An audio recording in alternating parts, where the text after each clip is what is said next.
नमस्कार. आज माझ्या सोबत आहेत भारतीय जनता पक्षाचे राष्ट्रीय अध्यक्ष नितीन गडकरी. गेले 2 दिवस ते प्रकाश झोतात आहेत. अरविंद केजरीवाल यांनी केलेल्या आरोपांमुळे त्यांच्याविषयीची चर्चा सगळ्या देशामध्ये चालू आहे. या पार्श्वभूमीवर मी आज नितीन गडकरींशी मनमोकळ्या गप्पा मारणार आहे. नितीनजी, स्वागत तुमचं आयबीएन लोकमत मध्ये. गेले 2 दिवस अरविंद केजरीवाल यांनी केलेल्या आरोपामुळे तुम्ही गेले 2 दिवस अरविंद केजरीवाल यांनी केलेल्या आरोपामुळे तुम्ही अस्वस्थ आहात. मला 100% माहिती आहे. तुम्ही संतापलाही असाल, कारण सार्वजनिक जीवनामध्ये अशा तऱ्हेचे आरोप तुमच्यावर यापूर्वी कधीही झाले नव्हते. तरी सुद्धा तुम्ही आमच्यासाठी वेळ दिलात आणि ही आपली पहिली मनमोकळी मुलाखत आहे. मी आज तुम्हाला मोकळेपणाने सगळं विचारणार आहे. तुम्ही शांतपणे उत्तरं द्यावीत एवढी माझी किमान अपेक्षा आहे. गडकरीजी, माझा पहिला प्रश्न हा आहे की अरविंद केजरीवाल यांनी तुमच्यावर एक गंभीर आरोप केला की तुमचं आणि अजित पवार यांचं साटलोटं आहे आणि अजित पवारांनी तुमच्या संस्थेला नियमाबाहेर जाऊन सिंचनासाठी अधिग्रहित केलेली जमीन दिली. यावर तुमचं काय म्हणणं आहे?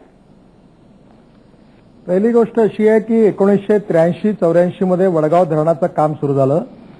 1997 मध्ये वडगाव धरण पूर्ण झालं आणि या ठिकाणी पूर्ती सिंचन समृद्धी कल्याणकारी योजना जी चॅरिटेबल ट्रस्टकडे रजिस्टर आहे, या संस्थेला जी जमीन मिळाली आहे ती धरण बांधत असताना त्या ठिकाणला मुरुम उचलला गेला. मोठे मोठे खड्डे झालेले होते.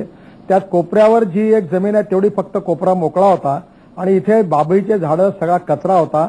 आणि त्यानंतर मी 2006-05 साली ती जमीन जी आहे ती पडीत आहे, तिथे काहीच होत नाही, तर ती नर्सरी करता मी त्यावेळी यांना मागितली होती. आणि ही पहिली गोष्ट, मी तुम्हाला या जमिनीचा पुरावा देतो. 7/12 देतो. 7/12 दाखव.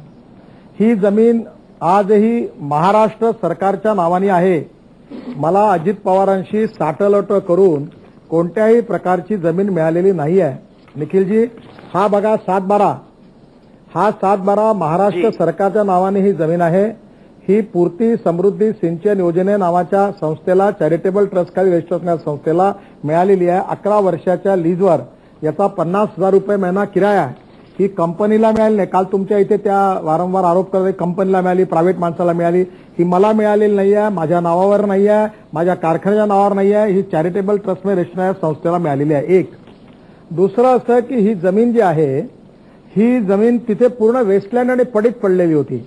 हा पाटबंधारे विकास मंडळाचा माझा बरोबर करारनामा आणि याची आता जो अर्ज आहे तो मी 2005 साली केला होता. मला ही जमीन जी मिळाली आहे ही 1-1.25 वर्षानंतर मिळालेली आहे. ही 4 दिवसात मिळालेली नाही. आणि अजित पवारांनी ही जमीन देताना यांच्या बोर्डात ठराव झाला, कायदेशीर बाबी तपासल्या गेल्या, सगळे जीआर तपासले गेले, त्याचे रेकॉर्ड ॲडव्होकेटचं ओपिनियन घेतलं गेलं व्हीडीसीच्या विदर्भ सिंचन कारखाना. त्यांनी दिल्यानंतर ही जमीन या सिंचन कारखान्याला मिळाली. आणि यातली गमतीची गोष्ट अशी आहे की तुम्ही ज्या घाडगेचा वारंवार उल्लेख केला तो तिथे जमीन तेव्हाही शेती करतो आणि आताही शेती करतोय. त्याची जमीन पूर्ती समृद्धी सिंचनाला मिळाली, ती आम्ही ताब्यातच घेतली नाही, तिथे तो करतोय. दुसरं जे तुमचं नाव होतं, ज्याचं नाव आहे भगत, त्याची जमीन आम्हाला मिळाली. आणि घाडग्याच्या जमिनी तिथे आम्ही सोलर फेन्सिंग टाकलं, जमीन लेवल केली, पडीत जमीन उठवली.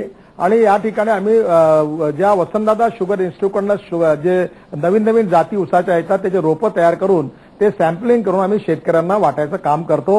ते 10-11 रुपयात एक रोप पडतं, ते 5 रुपयामध्ये शेतकऱ्यांना आम्ही कमी पैशात ते देण्याचं काम करतोय.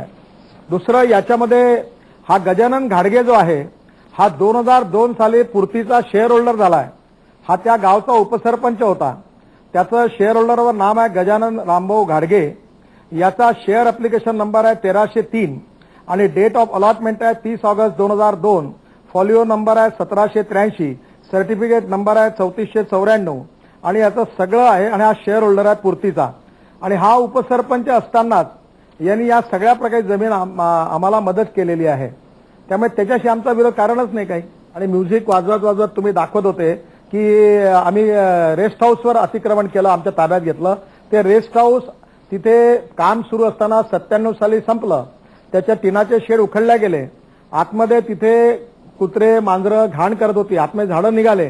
मी त्यांना ते किरायाने मागितले आणि तिथे मला भाडे तत्वावर ते किरायाने दिले. त्याच्यावर खर्च केला, त्याचं रूप टाकलं आणि मी त्याच्या या रिसिदा आहेत, हा ऑर्डर आहे. आणि आम्ही किरायाने घेऊन ते पडलेली पडीत जमीन आहे, ते कोणी मागितली नाही, कोणी राहत नाही जंगलात, ती जमीन आम्ही याचा किराया भरतो आणि हे किरायाने घेतलेले आहे. तेव्हा ती मी हडपली हे पण तुम्ही दाखवलं. दुसरं असं की या धरणातलं सगळं पाणी शेतकऱ्यांना काहीच मिळत नाही असं केजरीवाल आजही म्हणाले. एकूण धरणामध्ये 155 MMQ पाणी आहे, त्यापैकी 1.31 MMQ म्हणजे केवळ 85% आम्ही फक्त 0.85% पाणी आम्ही वापरतो. आणि या प्रकल्पामध्ये शेतकऱ्यांना आता दरवर्षी 30,000 एकर जमीन पाण्याखाली येते. केजरीवाल यांनी 1 एकर पाण्याखाली जमीन येत नाही, सगळं पुरती पाणी घेऊन मिळालं.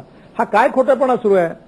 आणि हे सगळे कागदपत्र विचारायचं तुमच्या, हे माझ्याकडे इरिगेशनचा रेकॉर्ड आहे की किती जमीन याच्याकडे पाण्याखाली येते. आणि अशा प्रकारे सगळी चुकीची खोटी माहिती सांगून ते प्रामाणिक आहेत, त्यांनी भ्रष्टाचाराविरुद्ध लढावं. पण आमच्याही जीवनात प्रामाणिकपणे भ्रष्टाचार आहे. खोट्या बातम्या देणं, खोटी न्यूज देणं. माझा प्रकल्प कोळशावर चालतो हे काल तुम्ही जाहीर केलं.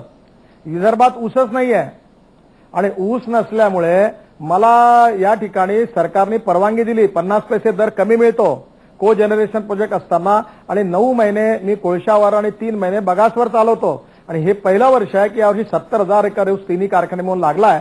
आणि यावर्षी कदाचित बायोमासवर आम्ही जाण्याचा प्रयत्न करू. त्याच्या परवानग्या माझ्याकडे आहे, त्याचा रेट मला कमी मिळतो. मी महाराष्ट्र राज्य वीज मंडळालाही वीज देतो. आता या बाबतीत कुठलीही चौकशी न करता माझ्या नावावर आपल्या चॅनलवरून आपण काल 1 तासाचा कार्यक्रम मी बघितला. मला एक सांगा, अशा प्रकारे चुकीच्या माहिती व्हेरीफाय न करता अशा प्रकारे हे सगळं करणं, जर तुम्ही मला विचारलं असतं तर मी कागदपत्र तुम्हाला दाखवलं. आधी माझे सगळे कागदपत्र माझ्याजवळ सरकारचे. नितीनजी, मला तुम्हाला इथे सांगायचं आहे, एकतर्फी बातमी देणं किंवा एकतर्फी माहिती देणं हे आमच्या चॅनलचं धोरण नाही. तुम्ही मला ओळखता, माझं तर अजिबात धोरण नाही. जेव्हा जेव्हा तुमच्यावर आरोप झाले तेव्हा तुमच्या पक्षाचा प्रवक्ता, पण काल आशिष जाधवने आमच्या एमडीना दिवेंना भेटायला पाहिजे होतं. काल आशिष कोणालाच भेटला नाही. ऐका, देवेंद्र फडणवीस असो, हे दाखवले बरोबर आहे, देवेंद्र फडणवीस असो किंवा माधव भंडारी असो, त्यांनी येऊन तिथे खुलासे केले. तुमचे जे एमडी आहेत, तुमची सगळी बाजू आम्ही देणार आहोत आणि त्यासाठीच ही मुलाखत आहे. म्हणून एक एक मुद्दा घेऊन आपण बोलूया. मला तुमच्यावर विश्वास आहे, मी तुमच्यावर नाराज पण नाहीये.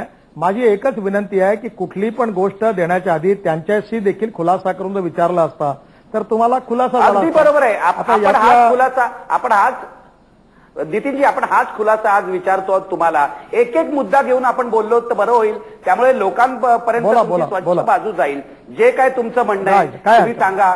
मला इतकंच तुम्हाला विचारायचं आहे की या धरणाचं जे पाणी आहे ते तुमच्या कारखान्याला जातं असा आरोप करण्यात आला. तुम्ही आता काही आकडे सांगितलेत किती पाणी जातं, पण आजच्या टाइम्स ऑफ इंडियाने ही बातमी दिली आहे की जवळजवळ धरणाचं 10% पाणी तुमच्या कारखान्याला जातं. ही वस्तुस्थिती आहे की ही गोष्ट खोटी आहे? ही वस्तुस्थिती खोटी आहे. हे गव्हर्नमेंटचे कागद आहेत आणि तुम्ही तुमच्या लोकांना आज आता इथे बसलेला तुमचा वार्ताहर त्याला व्हेरीफाय करायला सांगा. या धरणातून टोटल 155 MMQ पाणी आहे जातं मिळतं. त्यापैकी 1.31 MMQ म्हणजे टोटल धरणाच्या 0.85%, 1% पण येत नाही एवढं पाणी मी घेतो. आणि माझं बहुतेक अंदाज आणि महिन्याचं बिल 3 लाख रुपये येतं आणि ते पैसे मी त्यांना भरतो. आणि हेच तर माझी विनंती आहे की अशा प्रकारे प्रामाणिक आणि इथल्या. दुसरं तुम्हाला एक गोष्ट सांगतो की साखर कारखाना चालवणं चांगलं नाही. पुरती साखर कारखाना 64 कोटी रुपये नुकसानीत आहे. विदर्भात 22 साखर कारखाने निघाले आहेत. सगळ्या नेत्यांनी काढले. 1.5 महिन्यापूर्वी मुकुल वासनिकांनी काढलेल्या कारखान्याचे ऑप्शन MS कोऑपरेटिव्ह बँकेने केलं आणि सगळे काँग्रेस एनसीपीच्या लोकांनी 22 कारखाने काढले. 22 दिवाळं पिटलं. आणि मी देखील कठीण परिस्थिती आहे. तुम्ही म्हणाल मी ऊस का लावतो, तर इथे शेतकरी आत्महत्या करून द्यायला. 1 एकर जर धान लावला म्हणजे तांदूळ लावला तर एकरी 5,000 रुपये फायदा होतो. 1 एकर आता कापूस लावला तर एकरी 20,000 रुपये फायदा होतो. आणि 1 एकर जर ऊस लागला तर एकरी 75,000 ते 1 लाख रुपयापर्यंत फायदा होतो. कोल्हापूर जिल्ह्यात 11 साखर कारखाने आहेत. देशातलं सगळ्यात दरडोई उत्पन्न जास्त कोल्हापूर जिल्ह्यात आहे. विदर्भातला शेतकरी कर्जमुक्त व्हावा, त्याला जास्त उत्पन्न मिळावं या भावनेतून सोशल एंटरप्राइज म्हणून मी हे काम करतो. मी उद्योगपती म्हणून नाही करत. मी यात 10,000 लोक शेअर होल्डर आहेत. त्यातला माझा शेअर 3 लाखापेक्षाही कमी आहे. मी लोकांकडनं शेअर गोळा केले नाही. कॉपरेटिव्हमध्येच आधी सुरुवात केली, पण कॉपरेटिव्ह कायद्यामध्ये सरकार हस्तक्षेप करतात आणि त्यामुळे अडचणी येतात म्हणून त्याला पब्लिक लिमिटेड मॉडेलमध्ये केलं आहे. नितीनजी, अरविंद केजरीवाल यांनी तुमच्यावर हा आरोप केलेला आहे की तुम्ही प्रथम बिझनेसमॅन आहात, व्यापारी आहात, उद्योगपती आहात आणि नंतर राजकारणी आहात, याचा अर्थ असा होतो की तुम्ही स्वतःच्या उद्योगासाठी राजकारणाचा उपयोग करून घेतलाय. त्यांचा असाही आरोप आहे की अजित पवार यांच्याशी तुमचे चांगले संबंध असल्यामुळे आणि तुम्ही त्यावेळेला विधान परिषदेमध्ये विरोधी पक्षनेते असल्यामुळे ही जमीन तुम्हाला 4 दिवसात ही प्रक्रिया अजित पवारांनी पुढे ढकलली, जे सर्वसामान्य माणसाच्या बाबतीत घडत नाही. कायदे तुमच्या सोयीनुसार बदलण्यात आले, कायदे तुमच्या सोयीनुसार बसवण्यात आले चौकटीत, असंही त्यांनी म्हटलंय. तुमचं काय उत्तर आहे? पहिली गोष्ट, अजित पवारांना मी जेव्हा पत्र दिलं तेव्हा त्यांनी लिहिलं की सिंचन कॉर्पोरेशनच्या मीटिंगमध्ये हा प्रस्ताव चर्चेला घ्या. ते पत्र केजरीवाल सगळीकडे दाखवतात. मंत्र्यांनी जर एखादा प्रस्ताव मीटिंगमध्ये चर्चेला घ्या असं लिहिलं म्हणजे 4 दिवसात मला दिलेली नाही. ही जमीन 1 वर्षापेक्षा जास्त कालावधीनंतर मला मिळालेली आहे. आणि मला असं आहे निखिलजी, माझे राजदीप सरदेसाई मित्र आहेत, विजय दर्डाई अतिशय जवळचे मित्र आहेत, तुम्ही पण मित्र आहात, अजित पवार पण मित्र आहेत आणि विलासराव देशमुख पण माझे मित्र होते. सगळेच मित्र. आम्ही महाराष्ट्राच्या राजकारणात एकमेकाचे राजनीतिक विरोधी आहोत, दुश्मन नाही आहोत. त्यामुळे अजित पवारांशी माझा डायरेक्टली इनडायरेक्टली कुठलाही संबंध नाही. परंतु अजित पवार हे मंत्री आहेत, त्यांची माझी मैत्री आहे, मी कधी नाकारणार नाही. आणि हीच मैत्री महाराष्ट्रातल्या अनेक काँग्रेसच्या मंत्र्यांशी आहे. नारायण राणेंचे माझे संबंध, ते विरोधी पक्षनेते होते तेव्हा त्यांनी मिळून मी काम केलंय. आजही मुंबईला गेलो की त्यांच्या घरी, त्यांच्या पत्नीशी, त्यांच्या परिवाराशी मी परिवारासारखा म्हणून जातो, भेटतो आणि बोलतो. असे संबंध ठेवणं काही गैर नाही आहे. पण अजित पवारांनी कोणतं मला काम दिलं, कोणतं त्यांनी माझ्यावर उपकार केले आणि 1 वर्ष त्यांच्या डिपार्टमेंटला फाईल फिरून मग त्याच्यावर ते मंजूर झाल्यावर कायदेशीर ओपिनियन ॲडव्होकेटचं घेतल्यानंतर सगळ्या फॉर्मॅलिटी पूर्ण केल्यानंतर मला मिळाली. काल त्या बाई तुमच्या सांगा खासगी कंपनीला मिळाली, खासगी व्यक्तीला मिळाली.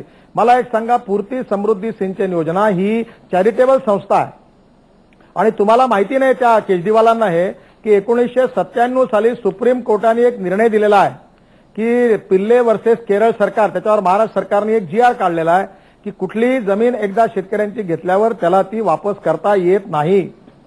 आणि त्यांनी म्हटलं तरी करता येत नाही, म्हणून याला 11 महिन्यावर काही लोकांना ते देतात. आणि या ठिकाणी ही जमीन जी आहे ही कुठलीही मला मिळालेली नाही, माझ्या परिवाराला मिळालेली नाही, माझ्या कंपनीला मिळालेली नाही. दुसरं, मी उद्योगपती नाही. मी मुंबई पुणे एक्सप्रेस हायवे 3600 कोटीचं लोएस्ट टेंडर रिजेक्ट करून 1600 कोटीत बांधून 2000 कोटी वाचवले. माझ्याजवळ मी मुंबईचे उड्डाणपूल 1800 कोटी रुपयाचे 1000 कोटीत बांधून 800 कोटी रुपये वाचवले. वरळी बांद्रा सिलिंग प्रोजेक्ट अर्धा मी पूर्ण केला आणि 420 कोटी रुपयात हिंदुस्थान कन्स्ट्रक्शनला काम दिलं. लवग्रो ब्रिज, माहीमचा ब्रिज बांधला, भराव पूर्ण केला आणि 420 कोटीचं काम 1800 कोटीत गेलं.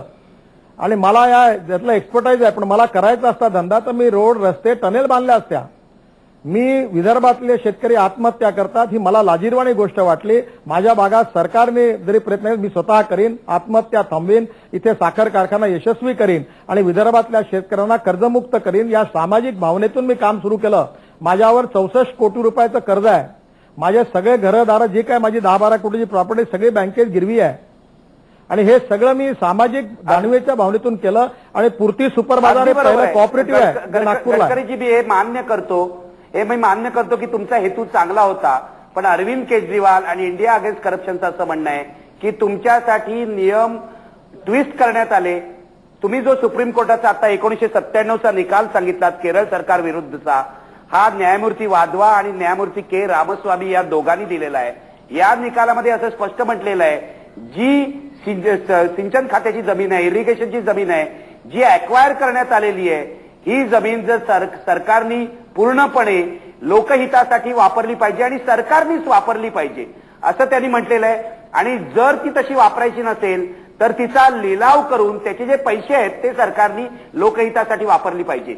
या जजमेंटच्या आधारे 1999 साली अशोक चव्हाण त्यावेळेचे मंत्री यांनी विधान परिषदेमध्ये सांगितलं होतं अशा प्रकारे खासगी संस्थांना ही जमीन दिली जाणार नाही, देता येणार नाही, कारण सुप्रीम कोर्टाचा हा निकाल आलेला आहे. आणि 2002 साली सिंचन खात्याने एक सर्क्युलर काढलं. तुम्हाला या सर्क्युलरच्या क्लॉज 247 आणि 248 यानुसार ही जी जमीन तुमच्या संस्थेला देण्यात आली ती 11 वर्षासाठी देण्यात आलेली आहे. परंतु त्या सर्क्युलर प्रमाणे जमीन जास्तीत जास्त फक्त 5 वर्षाच्या लीजवर देण्यात येते.